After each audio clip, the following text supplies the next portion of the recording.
Barnaby Barnacle Butterfield was a weaver of tales, a spinner of yarns, a champion of falsehoods. From the moment he could speak, Barnaby had been embellishing, exaggerating, and outright fabricating. His stories were legendary, each one more outlandish than the last. He'd claimed to have wrestled a bear, discovered a hidden city, and once even insisted he'd had tea with the Queen of England. His friends and neighbors, initially amused, eventually grew weary of his constant deception. They'd learned to take everything he said with a mountain of salt. One day, Barnaby, in a particularly audacious lie, told the townsfolk he'd found a map to a legendary treasure, hidden somewhere in the Whispering Woods. He described glittering jewels, mountains of gold, and enough riches to make everyone in town wealthy beyond their wildest dreams. The townsfolk, desperate for a change of fortune, and perhaps a little bit gullible, were captivated. They pressured Barnaby to lead them to the treasure.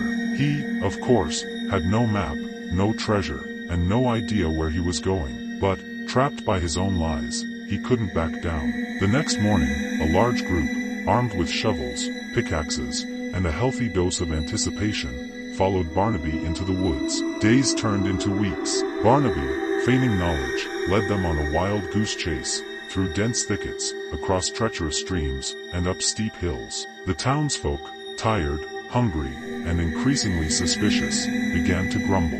Their initial excitement turned into resentment. They realized they'd been duped. Finally, after weeks of fruitless searching, the townsfolk confronted Barnaby. They demanded to know the truth. Cornered, Barnaby confessed. He admitted the map was a fabrication, the treasure a figment of his imagination. The townsfolk, furious, felt betrayed. They'd wasted their time, their energy,